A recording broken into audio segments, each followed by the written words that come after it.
We have all been told a very specific story about what healing looks like. We are taught that relief comes from something external, something you go out and find, like a pill, a prescription, or a session in a quiet office with a professional. Those things have immense value, of course. But what if that is not the whole story? What if the most profound healing also lives in the small, unseen things you do every single day? It might be in the way you take a sharp breath before reacting to a stressful email, or the way you finally let your shoulders drop away from your ears when you realize you are safe in your own living room.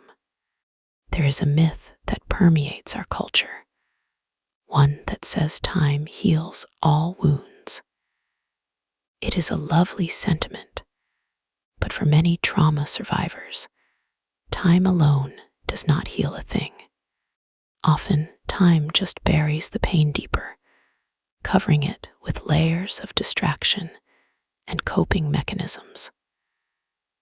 This happens because trauma does not only live in your mind or your memories. It lives in your body.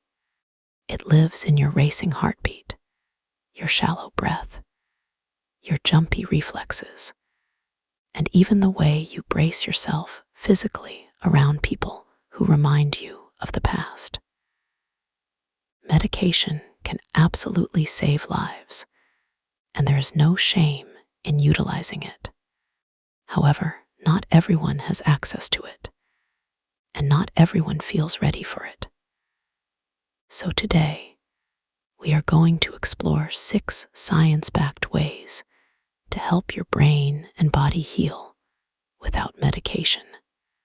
These are methods that teach your nervous system what safety feels like again. The first pathway to healing is grounding yourself back to the present moment. When you have been through trauma, your brain sometimes acts like it is still in danger, even when you are sitting perfectly safe on your couch. Grounding is how your senses remind your brain that the threat is actually over. A study published in 2017 in the journal Frontiers in Psychology asked trauma survivors to practice grounding daily for 10 minutes.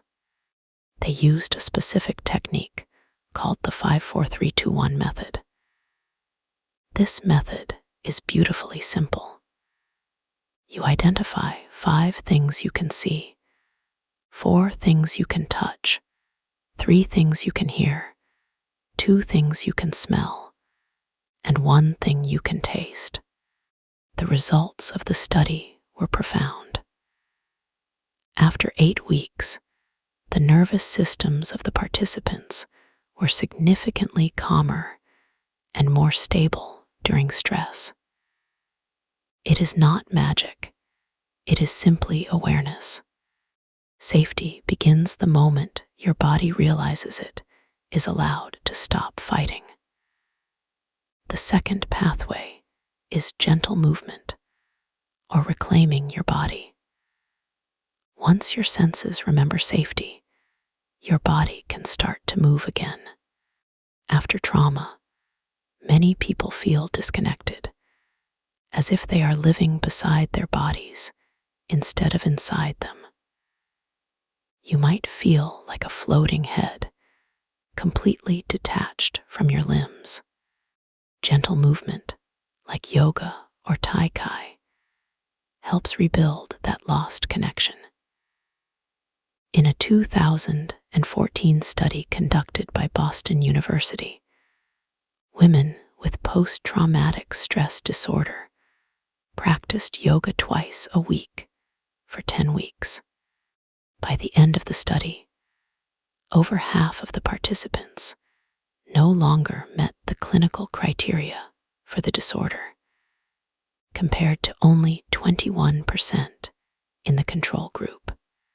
Brain scans showed reduced activity in the amygdala, which is the fear center of the brain, and stronger regulation in the prefrontal cortex, where calm begins. Movement is not just physical exercise. It is your body whispering to your spirit, saying, "I am back." The third pathway is expressive writing, which is all about turning chaos into a coherent story. If movement helps your body release, writing helps your mind understand.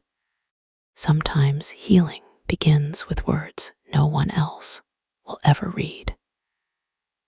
In the 1980s, a psychologist named James Pennebaker found that students who wrote about their deepest emotions for 15 minutes over 4 consecutive days had stronger immune systems and fewer doctor visits in the months following the exercise.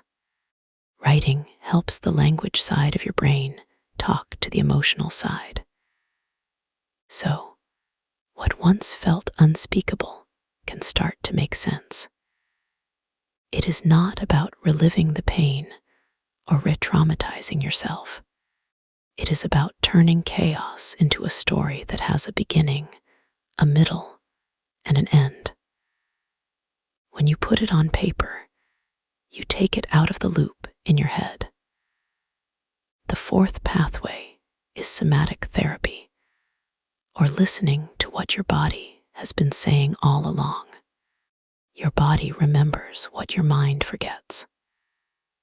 Somatic therapy helps release the tension and reactions that never finished during the traumatic event. It addresses the fight, flight, or freeze response that got stuck inside your muscles and fascia.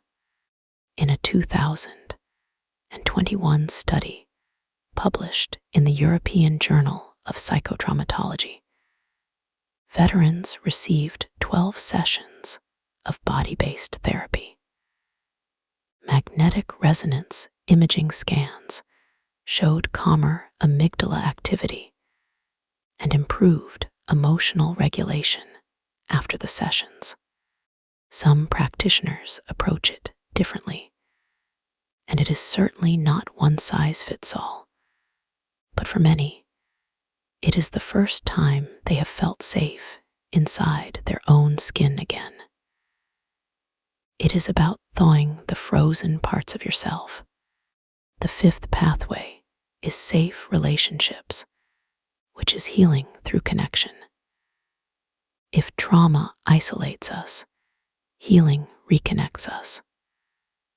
A 2020 study from Stanford University followed trauma survivors for 6 months and found something incredibly powerful. Those with even one emotionally safe relationship, not 10, not 5, just one, had 40% fewer post-traumatic stress symptoms. It was not about how many people they had in their lives.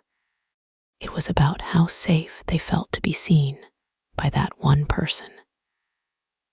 Consistent love and safety rewire the brain faster than isolation ever could. We are social creatures, and our nervous systems co-regulate with the nervous systems of those we trust. Finding that one person who can hold space for you without judgment is a vital step in the journey. Finally, the sixth pathway is creative expression, or turning pain into meaning. When words fall short, creativity speaks. Art, music, dance, these are not just hobbies. They are ways of making sense of what logic cannot comprehend. In a 2019 study in the journal Arts and Health, Survivors who joined art therapy programs showed lower cortisol levels and higher engagement in brain reward pathways than those who only talked about their trauma. Creating does not erase what happened to you. However, it transforms it into something meaningful, something human, and something tangible. Whether you paint, sing, knit, or garden, you are taking the energy of the trauma and channeling it into creation rather than destruction. All of these practices, grounding, movement, writing, somatic work, connection, and creativity, share one universal truth. They teach your nervous system that the danger has passed. Healing without medication is not about rejecting medicine if you need it. It is about expanding the definition of healing itself to include awareness, community, and art. Most trauma studies are small and rely on self-reporting. They do not promise what will heal everyone, only what might heal you. That is why healing must be personal, flexible, and supported, not standardized. You have to find the blend of tools that resonates with your unique spirit. Here at Happy Aura, we believe healing should not be a privilege reserved for the few. That is why we advocate for tools like grounding journals, self-soothing kits, and simple reminder bracelets to make healing something you can touch, see, and feel in your everyday life. We believe in supporting local community workshops and healing spaces because healing is not just individual. It is something we build together. The journey of recovery is rarely a straight line. It is a winding path filled with peaks and valleys. There will be days when you feel like you have conquered the world, and there will be days when getting out of bed feels like climbing a mountain. Both days are valid. Both days are part of the process. I want you to remember that your body is always trying to protect you. Even the symptoms that feel the most uncomfortable, the anxiety, the hypervigilance, the numbness, are just your body's way of trying to keep you safe based on old information. Be gentle with yourself as you update that information. As we close our time together today, I want to ask you a question. What is one small thing that helps you feel safer in your body today? Maybe it is taking 5 minutes to journal before you go to sleep. Maybe it is stepping outside, closing your eyes, and feeling the cool breeze on your face. Or maybe it is texting that one person who always gets you, just to say hello. I encourage you to share your small safety practice in the comments below. You never know who might need that specific reminder today. Your words could be the key that unlocks someone else's healing. Healing does not happen in one breakthrough moment where everything is suddenly perfect. It happens quietly, in the background, every time you choose to come back to yourself. It happens when you choose compassion over criticism. It happens when you choose to listen to your body rather than ignore it. Thank you for being here, for showing up for yourself, and for being part of this beautiful community. Remember to drink some water, stretch your body, and speak kindly to yourself today. You are doing better than you think you are. Until next time, sending you love and light.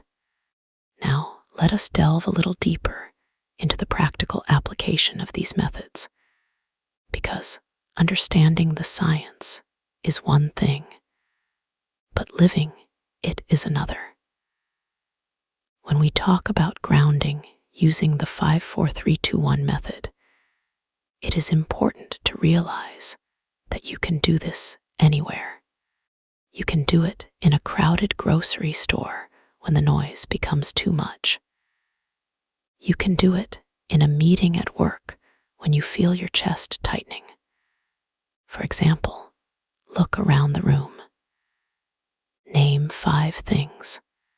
Perhaps you see a blue stapler, a crack in the ceiling, a bright light, a wooden table, and a coffee cup.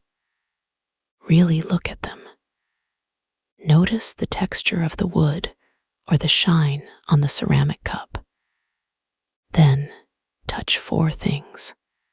Feel the denim of your jeans, the cold metal of your chair, the smoothness of your paper, or the warmth of your own skin. Listen for 3 sounds. Maybe you hear the hum of the air conditioner, a car passing outside, or the sound of your own breathing. Smell 2 things. This can be tricky, but maybe you smell the lingering scent of coffee or the fresh air coming from a window. Finally, taste 1 thing. Take a sip of water or simply notice the taste in your mouth. This practice pulls you out of the hypothetical future and slams you gently back into the undeniable reality of the present. Regarding gentle movement, you do not need to sign up for an expensive yoga studio to get the benefits. You can start right in your bedroom. Simply rolling your neck from side to side or stretching your arms up toward the ceiling can signal safety to your brain. The goal is not to have perfect form or to look like a fitness influencer. The goal is to feel the sensation of your muscles stretching and contracting. It is about internal perception, not external appearance. When we discuss expressive writing, many people feel intimidated. They think they need to be a good writer. Please hear me when I say this. Grammar does not matter here. Spelling does not matter. You can burn the paper when you are done if you want to. The power lies in the release. Set a timer for 15 minutes and just write. Do not stop to edit. If you run out of things to say, write.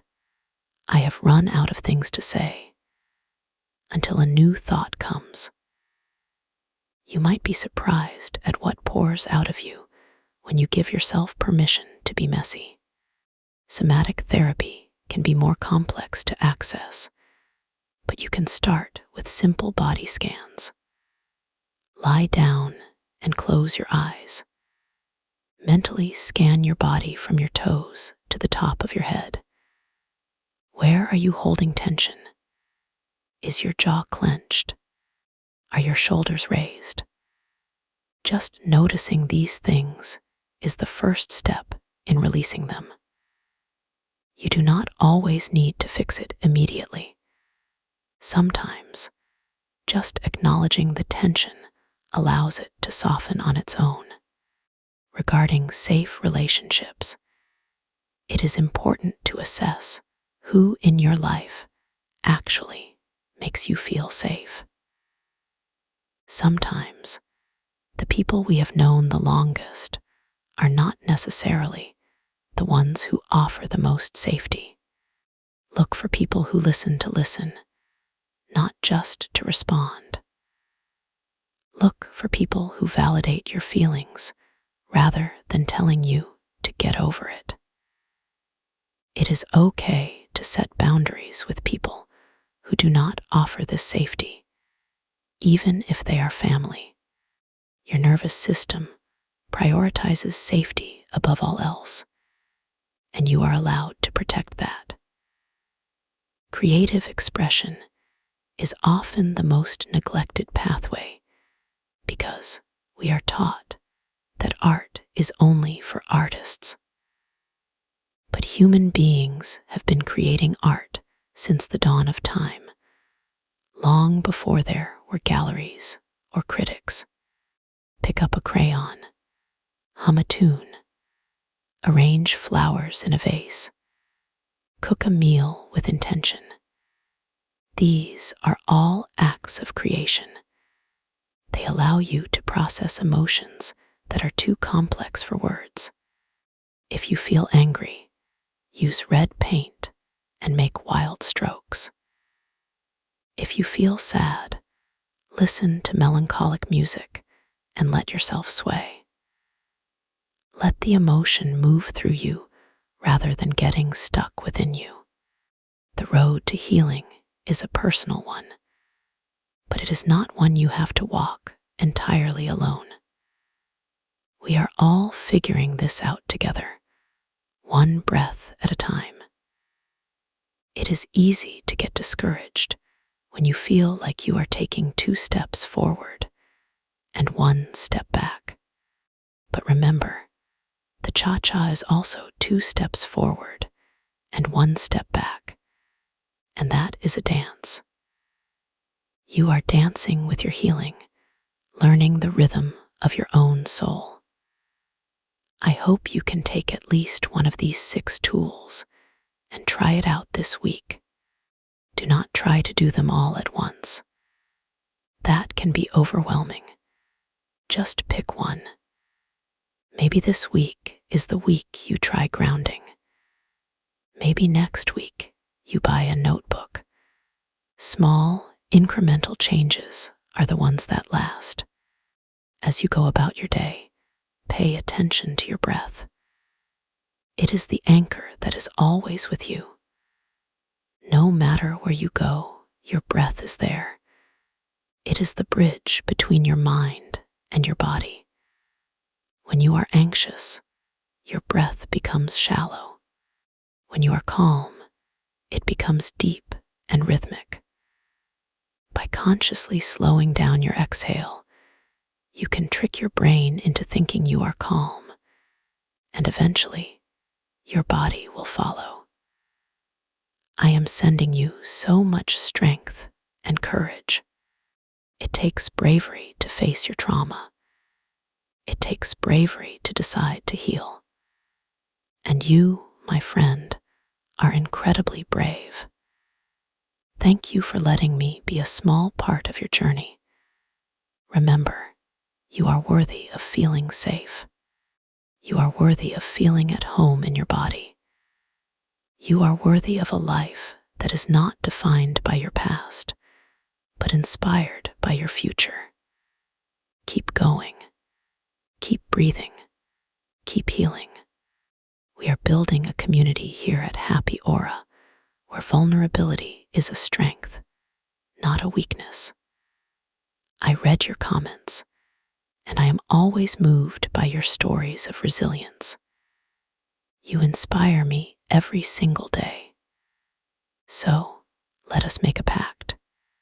Let us promise to be a little kinder to ourselves today than we were yesterday. Let us promise to forgive ourselves for the moments when we struggle. Healing is messy, but it is also beautiful. It is the process of becoming who you were always meant to be before the world told you who to be. Take care of your heart. It is precious. Take care of your mind. It is powerful. And take care of your body. It is the only vessel you have for this incredible journey called life. I will see you in the next video. Until then, stay safe, stay grounded, and stay true to yourself. Goodbye for now. Wait, before you go, I want to leave you with one final thought to carry with you. Imagine your nervous system is like a garden. For a long time, maybe it felt like a storm was raging, tearing up the soil and breaking the branches. But now the storm has passed. It is time to replant. These 6 tools, grounding, movement, writing, somatic work, connection, and creativity, these are your seeds, your water, and your sunlight. It will not become a lush garden overnight. There will be weeds. There will be days of drought. But if you tend to it consistently, with patience and love, things will grow. Flowers you never expected will bloom. Roots will deepen.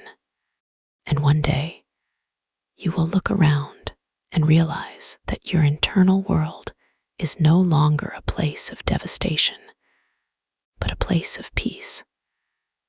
That is the promise of healing. It is not about going back to who you were before.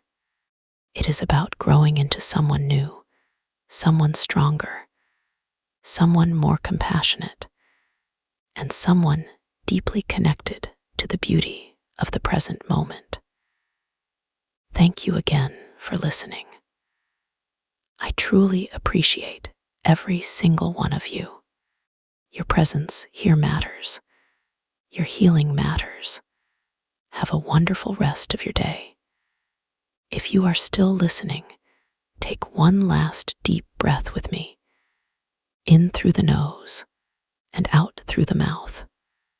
There. That is one moment of healing right there. You just did it. You are already on your way. There is so much hope in this process. Do not lose sight of that. Even in the darkest moments, there is a spark of resilience inside you that refuses to go out. Fan that flame. Nurture it. Let it guide you home. I am Jenny, and this has been a joy. I look forward to connecting with you again soon. Take care, friends. Be well, be safe. Be you. This is the start of something new.